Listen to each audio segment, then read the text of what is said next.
And so for me, it was just, it was curious, I was intrigued, and I remember at the time thinking, who do I know from Nigeria? This idea came about saying, well, how about Raz, how about you be the lead in this film, we'll make this film, we'll shoot in Nigeria, you be the lead, you can produce it, we'll produce it together. Well, after the first several heart attacks, and realising that there is no fentanyl epidemic in Nigeria. Yeah. It is a work of fiction, but I just felt that it was an interesting angle as to for the story, for the narrative, because it was something that was trending at the time in the States. I enjoyed it, but would you have written things differently if you knew that we are pushing, as children of the soil, we are pushing to have a different narrative out there? I'm one of the sons of the soil, I'm one of the children of the soil. And it is in my vested interest for Africa to be viewed upon in a positive way. But this is the thing, I feel like we're reclaiming our power by telling this kind of story.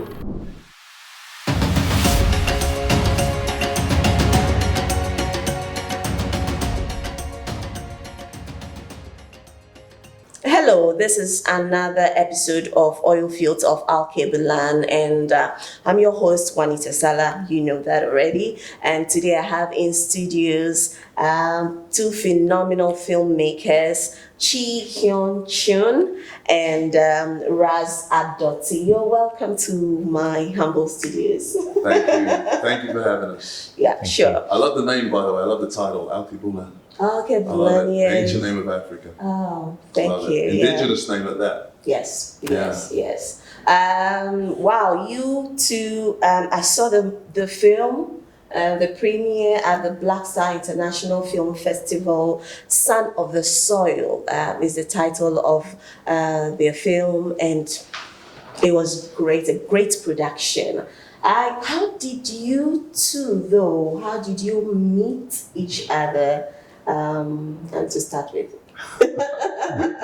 We actually go back. Myself and Chee, we have history. I'm born and raised in the UK, but I moved out to LA over 15 years ago now. And there's a film festival. There's like a sales market they have in LA every year called the American Film Festival. And I actually met Chee there. I don't even want to start counting years because it does not help me. No good can come from that if I start counting years. But so we met at that initially, and then we kind of became friends. With, very similar ideas, and we're both young filmmakers, trying to carve out our way in the world. And a few years later, Chee was putting together a project called The Experiment, and he called me up about that, and we ended up making that movie prior to Son of the Soil, actually. So we shot that in, was it 2022? Yes, Yeah. I asked that because you're an actor, he's a producer, director. I know you play in the same industry in Hollywood, but there is always something that brings people together, and they know they can do great work together. You met on a set, perhaps. That's a great story. Chee, you came to produce a film in Nigeria. Yes, yeah. And everybody's been curious. How he just came in there. I heard your story, and you just walked in and said you wanted to make a film, and you achieved your goal. That's right. How did you come about the idea to want to produce something in Nigeria, Africa? I think I guess one of the things as filmmakers, we're always looking to explore new places, new worlds, new countries, new stories that we create, and something, it was always something I was interested about. And it was actually a producer, a friend of mine, who had mentioned about Nollywood. He was asking me, he said, do you mind if I give you some advice? And I said, love to hear some advice. Advice is always great. And he was talking to me about Nollywood and was mentioning about the opportunities around there. And so for me, it was just, it was curious, I was intrigued. And I remember at the time thinking, who do I know from Nigeria? And Raz, who I had the pleasure of working with on The Experiment. And we were in LA and we were just kind of chatting, and I was just really kind of just picking his brains about what the landscape was, and how it kind of differed to the UK or in other countries that I'd worked in, and it kind of evolved from there. And then we kind of talked, and I was, this idea came about saying, well, how about Raz? How about you be the lead in this film? We'll make this film. We'll shoot in Nigeria. You be the lead. You can produce it. We'll produce it together, and let's make something. And that was kind of, I guess, the really origins of just kind of getting something made. It wasn't, I guess, as with any kind of project, it's never fully straightforward. There's lots of kind of various challenges, and you're still trying to figure out. Everything's like a jigsaw puzzle. Everything you kind of approach, big or small film, you're figuring out kind of who your team is, how you're going to put it together, how you're going to visualize it, how do you conceptualize it, what locations are. But the start would be really kind of really amazing to try and make something in Nigeria. So that was kind of, I guess, the foundations. All right. So you got in there, you did some work. I want to know, what are the differences you noticed? I mean, you worked in the UK, you mentioned in other parts. Yeah. When you came in here, what are some of the differences in landscape? It's a lot hotter. Nigeria's a lot hotter. Well, yeah, that. Helping you out. There's definitely the heat. Yes, yeah. But on set, technically, the industry. Yeah. What are some of the differences you noticed compared to other parts that you worked? I guess kind of initially my kind of approach was. So there was the deal making first. I think that was kind of something just in terms of what things cost. That tends kind of, the conversation sometimes kind of fluctuate in terms of trying to pin things down specifically of like what based on kind of budget that we had and what we wanted to achieve, could that be achieved? And so that was, being kind of honest, I think that was kind of a hurdle sometimes of trying to understand what things were going to cost, and sometimes prices would change, and I guess us coming in being maybe kind of a foreign entity, I guess, in terms of prices kind of suddenly doubling or tripling. So I think there was an element of kind of going, actually we really have a very limited budget to kind of make this, and actually we're not. And if at this kind of level we can't make this film, so it was really about kind of trying to find, I guess, people who could see that vision, see what we were trying to achieve. It was something very ambitious what we were looking at. But I think in terms of, so I think there was that, and I think there's a level of kind of structure where you're kind of coming in and as I was mentioned there, about trying to build your team and find a team that you can kind of not only execute but also add value, because that's the thing, is you're not just looking for crew just to blindly kind of make moves. You want them to kind of bring, whether it's costume design or product design, you want to have a kind of more discursive kind of approach. And there were certainly some crews which was, I guess, that we spoke to, there was a split. I think to some level there was some which was just, whatever you want, give me shot list, give me everything kind of planned out and we'll execute for you. And very much about the structure of, no one really talks to the director, which I guess sometimes can also be like kind of the Hollywood approach of kind of that separation. And for me, I'm kind of really big on collaboration, so I like to kind of ask people like, what do you think? And I guess that was a kind of a shift for some people in terms of like, and that can sometimes be seen as maybe either confusing people or weakness, or like, well, why is he asking what I think? Does he know? And so the big one. Why he's asking, but from I've always kind of found a level of creativity and discussion of, okay, this is what we're looking for. We have very limited money, resources in terms of trying to kind of make this film. So how can we best achieve this? So rather than me say, okay, I want this, I want this, I want this, and here's the price, and we can't afford it. It's like, let's just kind of figure that out. So I think there were those kind of elements, and then it was finding about crew who could understand what we were trying to achieve, the brief, and I think it was like getting those elements in place. Then the usual like locations, trying to kind of understand areas. Some locations that I was really keen to film in was perhaps kind of deemed an area that not many people had filmed in. So I think it was kind of maybe more challenging kind of a part of Lagos. About that, I mean, you are son of the soil. You're Nigerian. Yes. And well, of course, you did not live in Nigeria all your life because you were born in the UK, but you visited. And before you started shooting, you integrated yourself in the Nigerian system for about a year before going back. Now, when he mentioned prices doubling and tripling, you laughed, and because that's the reality in our parts, right? Inflation. Yeah. I mean, things are not always stable in terms of finances against the dollar and all of that. When he mentioned that, I saw that it made you laugh. As a co-producer, how did you navigate that financial hurdle together with him? And also the location, finding the talent, and also, equipment and everything that came with producing the film. How did you manage it?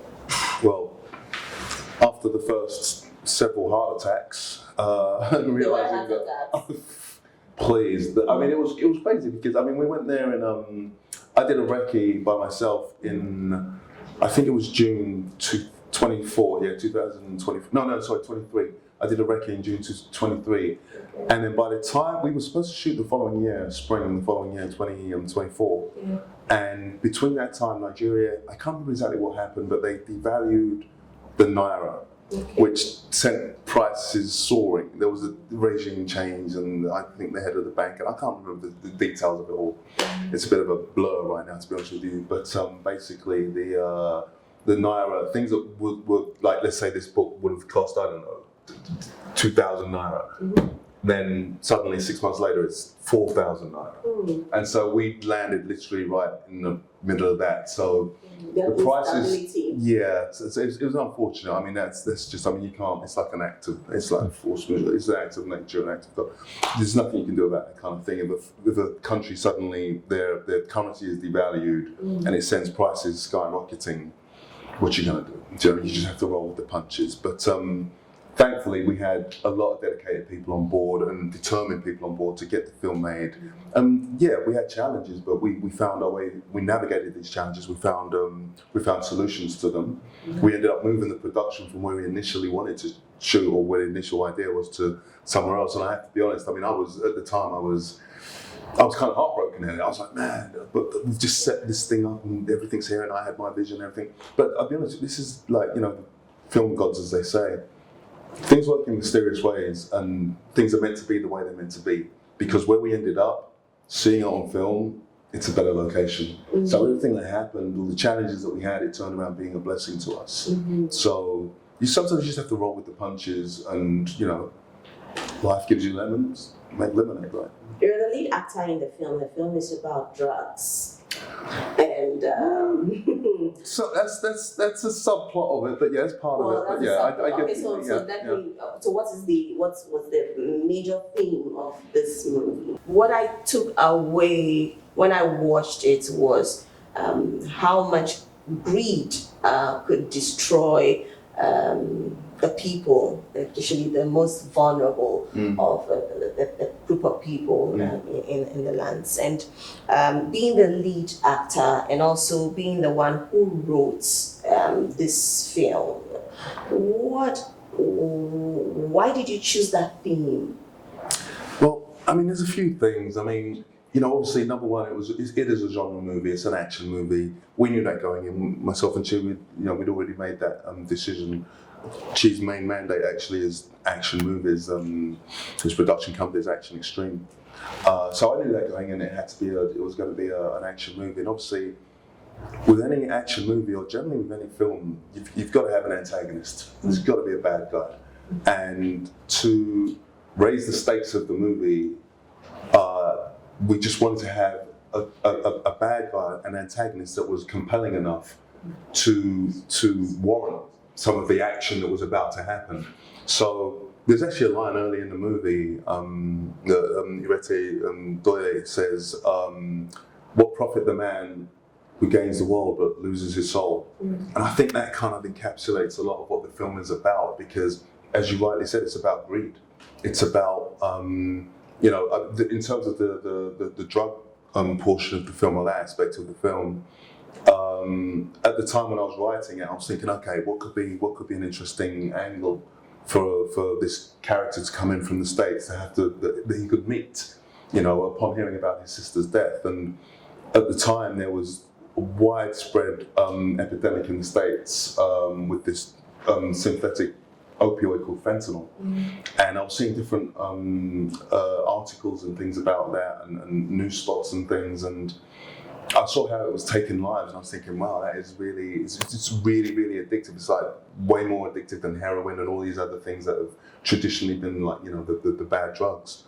And so I thought, okay, it might be interesting if we had a story where, we've got some people from outside, this American entity who came and brought the drugs into Africa, seeing Africa as a virgin territory, thinking, okay, we can exploit this. There's no fentanyl here, let's start kind of selling here and making some more money, because we're kind of getting chased out of the States now because the States are kind of on top of it. You were giving them ideas. Giving them ideas? As a creator, that's just by the way. Now the reason I'm not cutting through, but please. The reason I asked that question was at the premiere, I had someone ask a profound question. We are in a place where, as a continent, we are trying to change the narrative. Yeah. There are all kinds of negative narratives about Africa, and not necessarily change, but we are trying to project the great aspects of all that happens on the continent.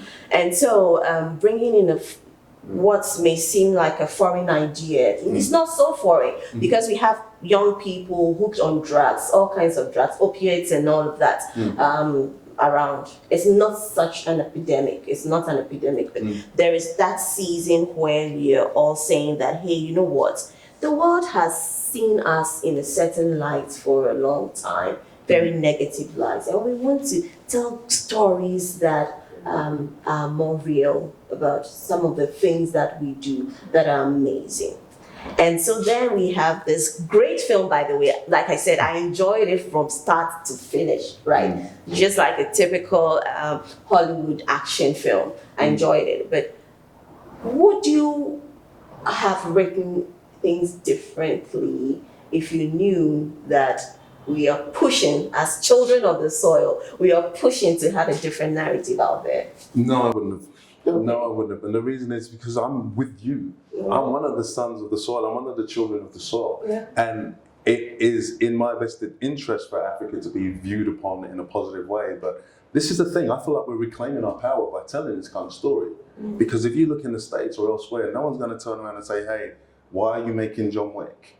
Why are you telling a story about this guy going around killing people and these, bad, nefarious characters going around taking lives, or movies like The Equalizer, or movies like, this is like 101 different action movies where you've got something negative going on, be it drugs or otherwise, and no one's really going to wave the finger at the States and say, hey, why are you making that movie? We want the world to see us in this way. Or people think we're greedy and materialistic. Why are you making another movie where you've got all these, people driving around in Maseratis and these mansions?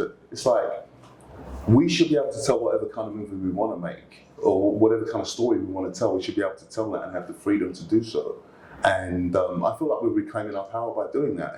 I'm more interested in about what we feel about ourselves as opposed to how we're viewed. Because what we feel about ourselves, if we put that down on film and we project that out, people will see it. And they'll understand that, okay, if we choose to make an action movie that happens to be about these drug dealers who came into a community, and then an African man comes home to his home and finds his home overrun by these so-called drugs and these drug dealers, and cleans up his town, I don't see why there would be a problem with that, because at the end of the day, there was an issue brought in by a foreign entity, and it was cleaned up and cleared up by one of our own. So therefore, it's like, for me, it's like a win-win.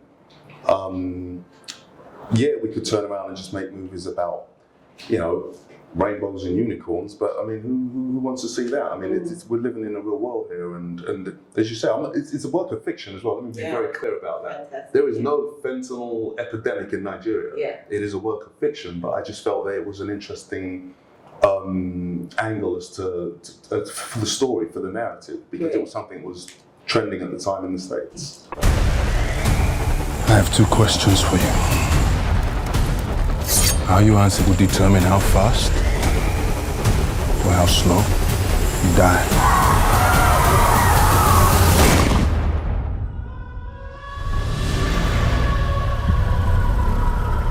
Do you believe the rumors?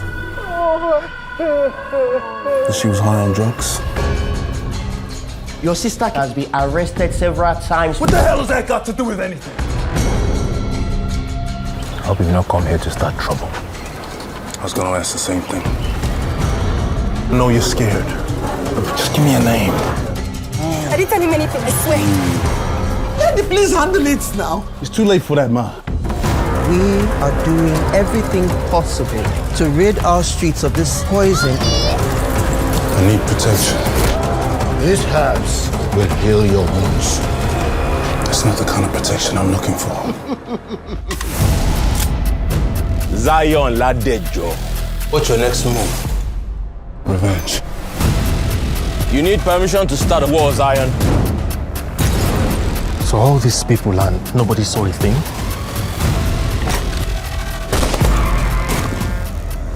Your sister, you remember what she do?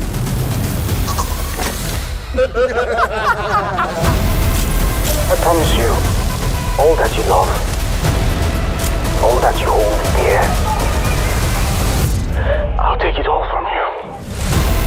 There is time for everything in this life. A time to be born and a time to die. I knew you'd find me eventually.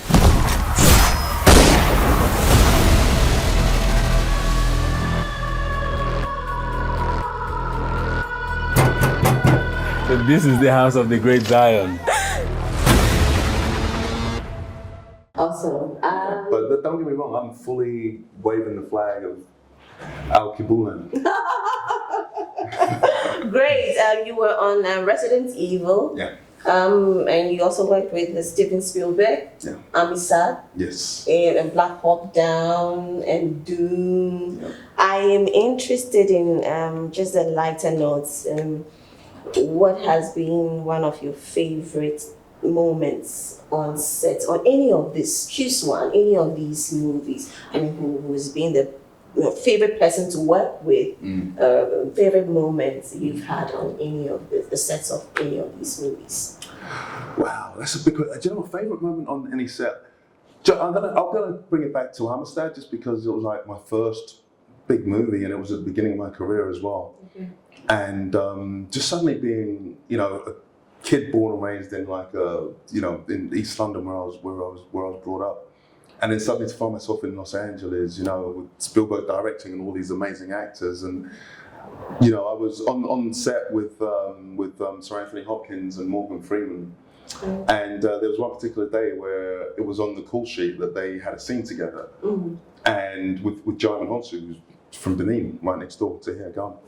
And I had rapped earlier on in that day, but I remember thinking, I'm gonna wait around for this. I'm not going home. Like the rest of the cast and stuff went who were rapped, and I hung around for the rest of the day for these guys to shoot this scene. And you know, similar situation like this actually. We had Morgan Freeman sitting in one chair, and Sir Anthony Hopkins sitting in another. And I was the craft service table was like just a way away, like kind of like there, like where the cameras are, I guess. And I'm there kind of like pretending to make, you know, a cup of tea or whatever, and I could hear them talking. And they were discussing Silence of the Lambs. Okay. And Morgan Freeman was saying how much he enjoyed Sir Anthony Hopkins' performance in it and how he loved, you know, what he did in that movie, and said that he actually wanted to be in it. And Morgan and Anthony Hopkins was like, oh, I had no idea. He said, yeah, but I wanted to play Hannibal Lecter. Okay. And I'm just there listening at the table thinking, I cannot believe I'm listening to this conversation. So then they carried on talking about, you know, how he would have changed the character or what he may have done differently.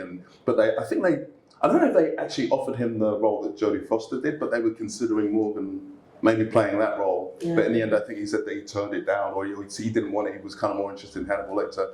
I was just like, you know, I'm sitting there listening to that thinking, you believe this conversation? Yeah. It's like the kind of thing that you kind of would dream about, or you could tell someone they wouldn't believe you. Yeah. And then later on that day, well, you know, within, you know, an hour or so. Sorry, let me quickly add this as well. Anthony Hopkins saw me kind of listening and saw me kind of clearly eavesdropping. Yeah. And he was like, come, sit down, come. He brought me into the conversation. I'm sure you were the younger one on set, right? Yeah. I was like, okay. So there I am sitting there. I didn't say a word, trust me. And then they're having their conversation about Silence of the Lambs and how, you know, how we found that moment. And he was, so Anthony Hopkins was talking about how he got something he'd seen. I can't remember who the actor was, but he'd seen it previously, and he said that he just had a voice in his head saying, do it. Then he just kind of improvised it out. Just little gems like that. I mean, you can't pay for that kind of thing, you know? And then they did the scene after, and it was just a phenomenal scene. I remember that they did their first, not even a take, they did the rehearsal, and they just did the whole thing like it was a piece of theatre. And then by the time Spielberg called cut, by the way, Spielberg is conducting this whole thing. So by the time, and I'm hidden behind like the monitors, like down, like, you know, just trying to be innocuous. You're watching everyone like you're having like a mentorship session that you didn't pay for. Absolutely. Yeah. And then by the end of the scene, I'm trusting everyone was just up clapping like it was like live theatre. It was just phenomenal. So that will live for me forever. And I remember thinking that, okay, if I never do another movie after this movie, it's already been worthwhile. I remember thinking that. All right, we have to wrap up. But Chee, what are some of the lessons that you were taking away, having worked first time in Africa? You're surely going to come back, right? Of course, probably not Nigeria, maybe Ghana this time. Maybe not Nigeria.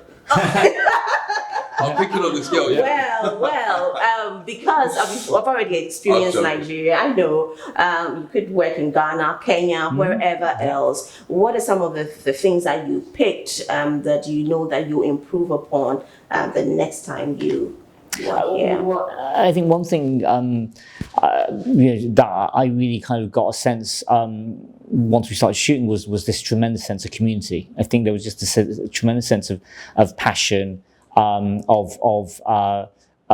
this kind of willingness to just problem solve. I think there was a huge passion and love for cinema. You could kind of see the excitement from the crew, and you know, I've been on sets where, you know, you're shooting in one location, you know, you shoot one side, and suddenly you go, actually, we're going to turn things around, and the crew start complaining, and then kind of in Nigeria you go turn on, they're like, great, okay, you know, we know what the assignment is and why that needs to be done, and it's there, and we're there for the kind of the work, and we're not, and I think that kind of sense of kind of that passion, and that was something which I certainly kind of really took away.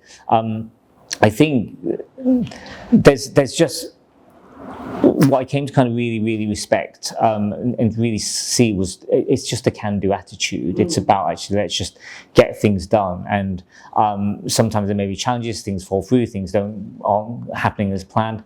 I think that for me, I think it was important about being able to be kind of nimble and agile and be able to kind of adapt. I think if I would have come in with too much of a preconceived idea, I think things wouldn't have run. Like, I think there's almost this kind of element of having to embrace your surroundings and be kind of still have your vision, but actually be able to adapt. Like, if the scene doesn't work here, let's move it to this location. If we can't clear here, let's move. And I think finding ways to kind of work with local community as well, like in terms of we had so many non-actors in the film, and I think just kind of getting them on board and collaborating. I think the big thing was collaboration that I took away.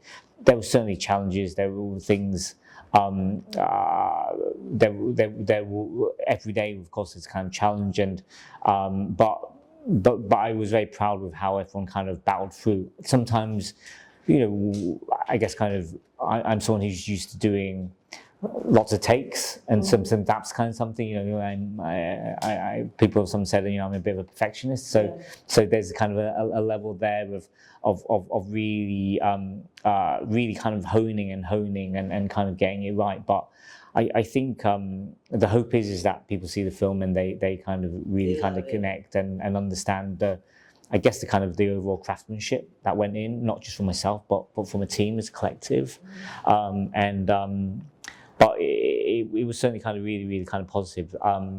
It was, I think for me, it's kind of opened up my eyes in terms of the possibilities that actually there's a lot more that can be done. I mean, given we shot for I think about 21 days, so actually it was very tight, and a lot of the action scenes, as you saw, we would kind of choreograph them, put them together on the day, and so there was certainly an adaptability there to get things done. And I think, but again, that's independent filmmaking. I think that's kind of independent, that's guerrilla filmmaking, the spirit of there's this kind of mountain to climb, and it can feel like an incredible challenge, but you just kind of battle through. And I think the team certainly went above and beyond.